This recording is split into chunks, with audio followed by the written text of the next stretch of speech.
When Bjorn Ulvaeus wrote The Winner Takes It All in 1980, he poured his heart into every word.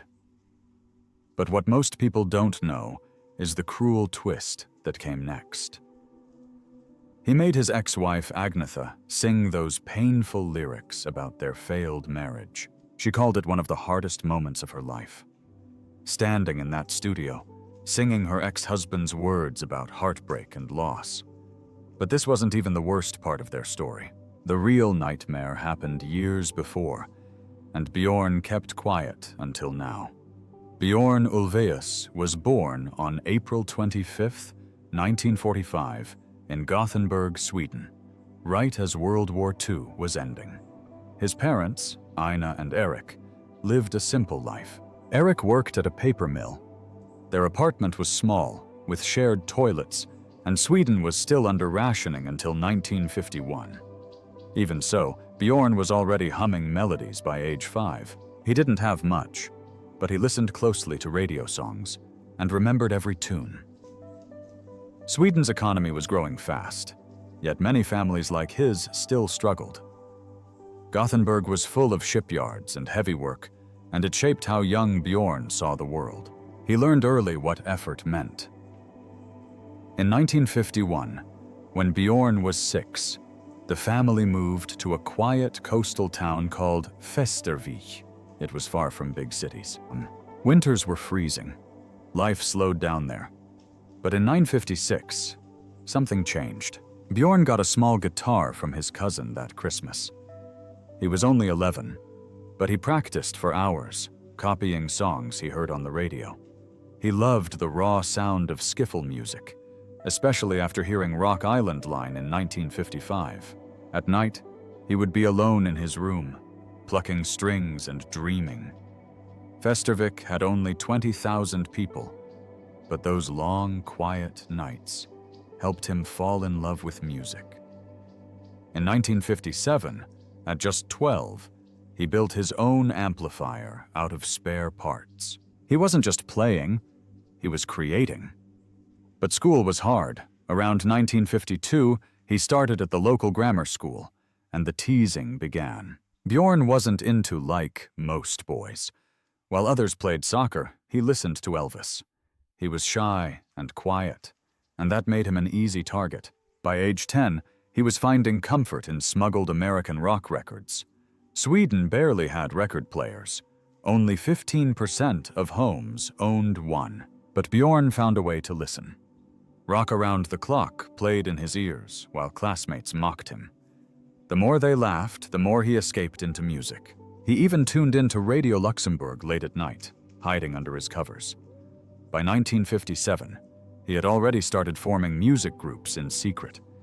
He played at local fairs by 1958. Behind the pain, something powerful was growing. In 1957, Bjorn and his friends started a small band. They played folk and skiffle songs like Tom Dooley and performed at church events and town fairs. But he was terrified of being on stage. During one early show in 1958, he forgot the lyrics. People laughed. He couldn't breathe. The panic attacks were so bad, they followed him even into ABBA's fame years later. He once admitted he used beta blockers during ABBA tours in the 70s to calm his nerves. Still, he kept going. They practiced in a garage for hours every day. In 1960, they even won a local contest and took home 50 kroner.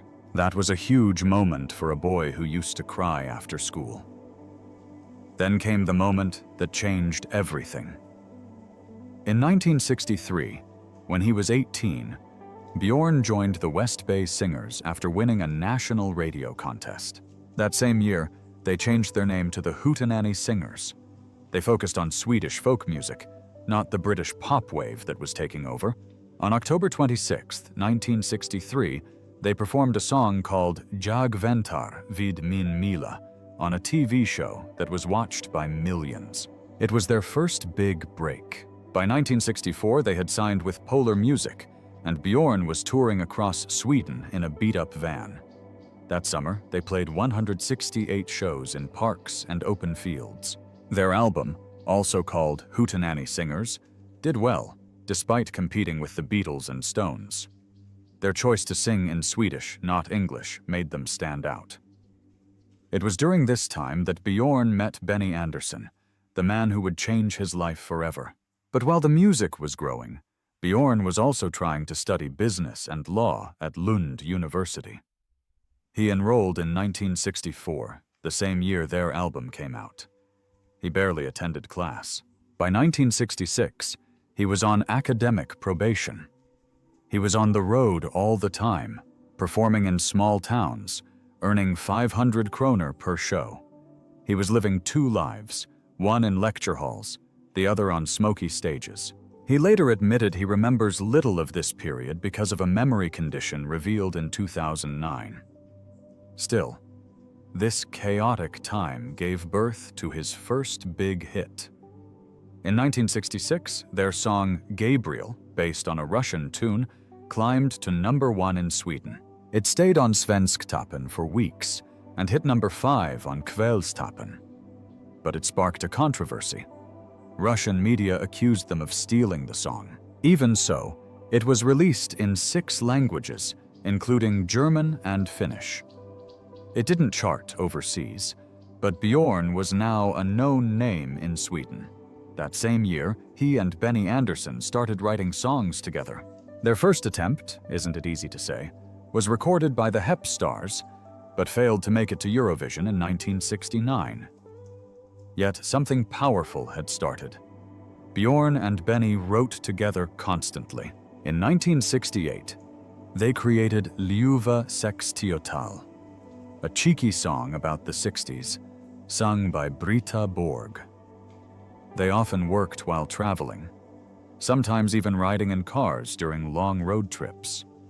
Bjorn said their musical connection was like love at first sight. In 1969, they began recording their first album as a duo. It was called Lycka, meaning happiness, and it came out in November 1970. Bjorn sang almost every track. It was deeply personal, full of acoustic guitar, and it hinted at the pop style they would later perfect with ABBA. They sold just 10,000 copies, but something was shifting. In the summer of 1969, while on tour, Bjorn met Agnetha Faltskog at a cafe. She was only 19, already famous for her 1967 hit, Jag var så kär. Bjorn was 24 and immediately drawn to her. They sang together on a song called To Live With You, their voices blending in a way that felt natural. She had just ended an engagement to a German producer, which made headlines. Soon, they were inseparable. They married on July 6, 1971, in a quiet church in Werum. Benny played the organ. Their daughter Linda was born in 1973. Their son Peter came in 1977. Even after their divorce in 1979, their music kept telling their story. The Winner Takes It All wasn't just a song. It was a goodbye. In 1970, the 4 future ABBA members took a free vacation to Cyprus. Bjorn, Benny, Agnetha, and Frida stayed at the Twiga Tower Hotel and performed a short show for UN troops. They sang mostly Swedish folk songs. It was the first time all 4 shared a stage. The 4 of them clicked, but their beginning was far from glamorous. They didn't even call themselves ABBA back then. The group name was a mouthful. Bjorn and Benny, Agnetha and Annie Fried, and their first single, People Need Love, came out in June 1972. In Sweden, it did okay, selling around 50,000 copies and climbing to number 17 on the charts. But outside Sweden, the song fell flat. Radio stations in the UK and the US ignored it completely.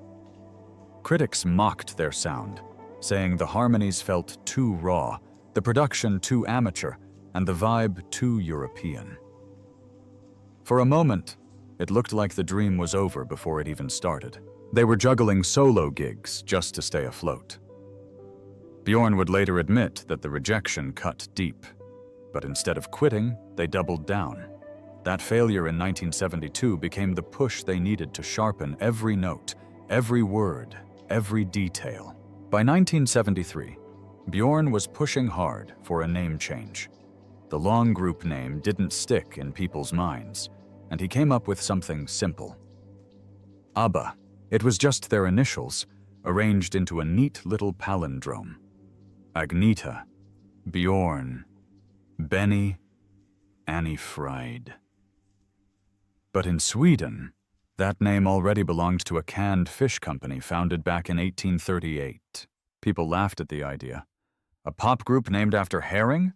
It sounded like a joke. The fish company wasn't thrilled either. They agreed to let the band use it, but only if they promised not to embarrass them. Newspapers ran contests where fans voted on the name, some making jokes about fishy music. The Swedish press wasn't kind either. Some said it sounded gimmicky, even ridiculous. But Bjorn held his ground.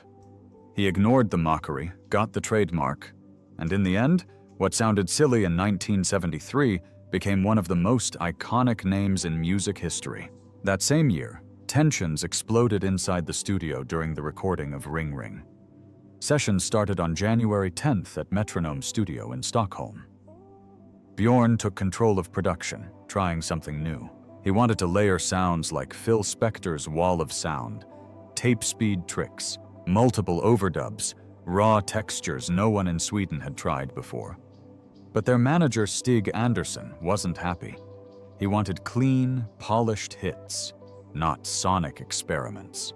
Their arguments got so loud and bitter that Stig once stormed out of the studio, furious that Bjorn had rejected his lyrics, calling them too pompous. At one point, Bjorn threatened to quit if he wasn't given creative freedom. The whole project nearly fell apart. Yet when Ring Ring was finally released, it hit #1 in Sweden and sold 100,000 copies. It wasn't a global hit, but it proved that something was working. Still, the outside world wasn't convinced. In the spring of 1973, Bjorn flew to London with demo tapes in hand. He knocked on the doors of more than 10 labels: Decca, EMI, Polydor, Pi, WEA, and played them Ring Ring.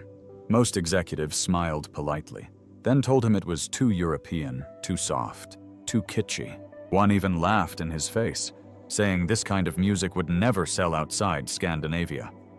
Not one deal came through. Bjorn returned to Sweden defeated, broke, and full of doubt. They were barely surviving on local shows, getting just 5,000 kroner per gig. The costumes, the accents, the upbeat melodies, everything about them was seen as a liability. Only one small deal came through in Australia, where Ring Ring reached number 32 in October. It wasn't much, but it kept the spark alive. And then came April 6th, 1974, the Eurovision Song Contest in Brighton. The moment everything changed. They performed Waterloo in glittering outfits, with Bjorn wielding a silver star-shaped guitar that shimmered under the lights. There was even a last-minute scare. Sweden's conductor wore a Napoleon costume that almost malfunctioned on stage, but nothing could stop the energy. They won with 24 points, just 6 more than the UK's Olivia Newton-John. It was Sweden's first Eurovision victory, and it turned ABBA into overnight global stars. Strangely, that silver guitar vanished after the show and was never found again. Some say it could be worth millions today. By 1975, they were on the road constantly, touring through Scandinavia, playing outdoor parks, even in bad weather. Crowds grew wild. In Australia, SOS ruled the charts for 7 straight weeks, selling 500,000 copies. Mamma Mia was even bigger, hitting 1 million by the end of the year. But with fame came chaos. In Sydney, fans broke through hotel lobbies. Agnetha, overwhelmed by stalkers and threats, hid in her room. Her anxiety skyrocketed. The pressure almost crushed her. That same year, Bjorn negotiated their first real breakthrough in the US. Atlantic Records signed them in May 1976, after Waterloo caught the attention of the label's president. The US wasn't easy. Radio stations still thought their sound was too bubblegum. But Dancing Queen, released in 1976, changed that. It became their only #1 hit in America and topped charts in 15 countries. Frida cried the first time she heard the track. It was just that beautiful. They recorded it using Moog synthesizers and layered over 100 hours of overdubs. It nearly broke them from exhaustion. The album Arrival came out in October and sold 1 million copies in its first week. In 1977, they released the album with songs like The Name of the Game, which Bjorn wrote after going through therapy. He used his real emotional struggles to shape the lyrics, revealing vulnerability ABBA had never shown before. They even staged a mini musical called The Girl with the Golden Hair during their tour, with Agnetha and Frida wearing blonde wigs. Some audiences didn't get it at first, but over time, it became a key part of their storytelling. Then came their biggest tour yet, North America, fall of 1979. From New York to Vancouver, they played to packed arenas. Bjorn took the lead on Does Your Mother Know, singing lines about turning down a younger admirer that caused quite a stir. It was the only tour they did in North America. It grossed what would be $10 million today. But behind the scenes, things were cracking. Bjorn and Agnetha's marriage was breaking down. By July that year, it ended in divorce. They had 2 children, Linda, born in 1973, and Peter in 1977. The split was messy. Bjorn wrote The Winner Takes It All in June 1980, pouring all his pain into the lyrics, and Agnetha had to sing it. She called it one of the hardest moments of her life. She stood in the studio, singing her ex-husband's words, lines about cold gods and rolling dice, and somehow she made it beautiful. In November 1980, something strange happened. ABBA released an album called Super Trooper, right when everything in their personal lives was falling apart. Björn Ulvaeus wrote the title song as a way to deal with how exhausted he felt from performing over and over. He felt completely alone, even while on stage in front of thousands. You can hear it in the lyrics when he says, "I was sick and tired of everything." Behind the scenes, Bjorn's marriage with Agnetha Faltskog was already breaking down. There were whispers of affairs, emotional distance, and too many fights. Still, when Super Trooper came out, it exploded. It hit #1 in 9 countries, just in the UK. It got over 1 million advance orders, which had never happened before. By the end of that year, it had sold 709,000 copies in the UK alone, making it the 4th best-selling single of 1980. The whole album passed 1.25 million UK sales. But even with all that success, something didn't feel right. The group's energy was breaking. Benny Andersson and Annie Fried Lyngstad were also having problems. Bjorn later said the tiredness was turning into creative fights. The music was still happy, but the band itself was slowly falling apart.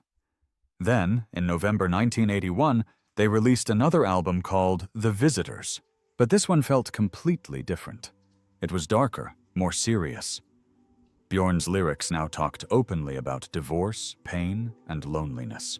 By then, he and Agnetha had already divorced in July 1980. The songs One of Us and When All Is Said and Done sounded like letters to someone you once loved, but couldn't stay with. There was also a strange sense of fear in the song The Visitors. Cracking up, like someone watching over you. That fear made the Soviet Union ban the album in 1982. They didn't like what it suggested. The band had recorded the whole thing between March and November 1981 in Stockholm, but the studio didn't feel the same anymore. There were rumors of drinking, affairs, and fights. Frida's voice on the title track was so full of anxiety, you could almost feel her chest tightening. Still, the album sold over 2.2 million copies. In Germany alone, it hit 1 million. In the US, it reached number 29, even though it wasn't filled with ABBA's usual upbeat sound. And for the first time ever, An ABBA album was recorded digitally. Bjorn's songs sounded like someone saying goodbye. He was also watching Benny and Frida drift apart. And just like that, without any big announcement, The Visitors became their last studio album for the next 40 years. On December 11th, 1982, something quietly ended. ABBA made what would become their final public performance on a British show called The Late Late Breakfast Show, live from Stockholm. Right after that, Bjorn told reporters that the band was going on a break. No one said it was permanent, but it felt permanent. By then, both couples were divorced. Bjorn and Agnetha in 1980, Benny and Frida in 1981. The band had run out of energy. Bjorn even said the studio didn't feel alive anymore. In 1983, they sold their Polar Music shares. They talked about getting back together in 1983 and 1984, but nothing ever happened. Their final single, The Day Before You Came, didn't do well in Sweden. It only reached number 11. Bjorn once said that if it had been a hit, they might have kept going, but they didn't. For the next 39 years, there was silence. In 2021, they came back with new music. But Benny made it clear. This is it, he said. No more after this. What hurt most was that in 1982, they were still selling millions, but inside they were just too tired to go on. 2 years later, in 1984, Bjorn and Benny began a new chapter. They teamed up with Tim Rice and created a musical called Chess, all about the Cold War. The music was complicated, dramatic, and full of tension. One song, One Night in Bangkok, became a huge hit. It reached number 3 on the Billboard Hot 100 and was number 1 in Germany, Switzerland, and Australia. It sold over 1 million copies. Another song, I Know Him So Well, sung by Elaine Paige and Barbara Dickson, became the best-selling female duet in UK history. It sold 900,000 copies. The musical started as a concept album in 1980 and opened in London in 1986. It ran for 3 years. But when it moved to Broadway in 1988, things didn't go well. It only lasted 68 performances and lost $6 million. Bjorn later said that working on the musical reminded him of the tension he had felt during ABBA's final years. Still, chess became a cult favorite later, especially among people who loved the game. In 2009, Bjorn helped open something personal, ABBA the Museum in Stockholm. It took years of planning. The original idea was to open in 2008, but it didn't happen because of money problems. When it finally opened on May 7, 2013, it became a place where fans could step into the world of ABBA. It had over 500 original items, costumes, gold records, even the real mixing desk from Polar Studios. Bjorn added personal touches, like a replica of the writing hut on Vigsö Island. In just 5 years, 1.3 million people visited. The museum made over $10 million every year just from ticket sales. Tickets cost 299 SEK, about $28. One of the most surprising parts was that fans could sing karaoke with holograms of ABBA. Bjorn said it was strange seeing a digital version of himself, like staring at a ghost. But the museum helped Stockholm's economy too, bringing in $50 million each year through tourism. In 1999, something unexpected happened. Bjorn co-created a musical called Mamma Mia, using 22 ABBA songs to tell the story of a young woman trying to find her father before her wedding. It opened in London on April 6, 1999, and sold out right away. No one expected it to be that big. Bjorn actually thought it would hurt ABBA's image, but it became a global phenomenon. By 2025, it had made over $4 billion. The 2008 movie version with Meryl Streep made $144 million. It was seen by 65 million people across 50 different productions and in 16 languages. The Broadway run from 2001 to 2015 brought in $624 million. In 2005, new revivals were making $1.78 million every week. Bjorn used his share of the money to invest in other things. Even though people called it a feel-good musical, some critics noticed something deeper. A lot of the show's emotion came from Bjorn's own pain, especially the divorces that shaped his life. In the 2000s, Bjorn started using his ABBA earnings more carefully. He was making around $2 to $3 million a year just from royalties. But after some bad investments in the 1980s, he had learned to be cautious. At one point, he had lost $1 million on a failed project. So now he put his money into real estate and technology. He bought a $7 million home in Lidingö with solar panels and eco-friendly systems. He also got a $5 million penthouse in London for work. In 2007, he invested in Viaplay, a Swedish streaming service, just as digital music was taking off. ABBA songs were streamed 1 billion times a year on Spotify. He also supported green energy companies and joined a firm called Alm Equity in 2016 to help build eco-friendly homes. By 2023, his portfolio included a $2 million yacht and a Tesla Model S. He said it wasn't about luxury anymore, it was about living responsibly. Then came something deeply personal. In February 2002, after 41 years of marriage, Bjorn and his second wife, Lena, announced their divorce. They had 2 daughters together, Emma, born in 1982, and Anna, born in 1986. Bjorn later said he was struggling with loneliness. He went to therapy. It reminded him of his first divorce from Agnetha in 1980, which had inspired the song "The Winner Takes It All." But then something changed. In 2021, while promoting ABBA's Voyage, he met someone new. Her name was Christina Sass. She was 51. They got married on September 21st, 2024, in Copenhagen. It was small and intimate, and surprisingly, comedian Sandy Toksvig officiated it. They connected quickly, especially over music and a shared love of travel. But not everyone reacted positively. The age gap of 28 years caused a stir. Some people were supportive, others weren't so kind. In January 2020, Bjorn gave an honest interview to The Times. He didn't shy away from the controversy. He said he had serious hesitations in the beginning, not because of her, but because of how the world might react. He admitted he feared being judged, called a cliché, or worse, but still he went forward.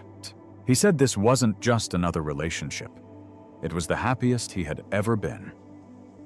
He credited Christina with bringing a new kind of energy into his life, especially after his divorce. Their wedding was quiet, but filled with personal touches. Waterloo even played softly in the background. And Christina wasn't just anyone. She used to work with refugees before entering the corporate world. Now they share a blended family and live a life that's both unusual and surprisingly grounded. By 2025, tabloids were still talking. Their honeymoon alone made headlines. It reportedly cost $2 million and took place in the Maldives. But what really shocked people came out in March 2025. That's when Bjorn spoke again.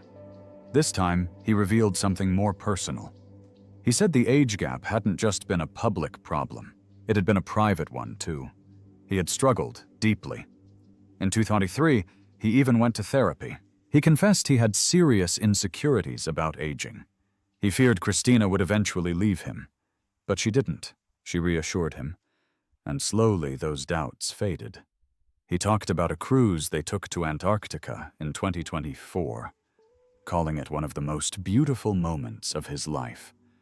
And in a moment that caught many off guard, he joked that his personal joy index used to hover around 60% in past marriages. Now, with Christina, he claimed it was at 95%. And then came the success. In the first year alone, the show made over $150 million. By 2020, it had sold 1.5 million tickets. In a 2023 TED Talk, Bjorn admitted it hadn't been easy. The technology broke down several times. Avatar glitches delayed the opening by months. But when it finally worked, it was more than just a concert. It was a revival. ABBA's music surged back into popularity, with Spotify streams rising by 85%. And for Bjorn personally, the project meant something more. In 2024, he said ABBA Voyage had emotionally saved him after his divorce. The show became a symbol of resilience. And now there are plans to take it to Las Vegas in 2026, with predictions that it might bring in another $100 million.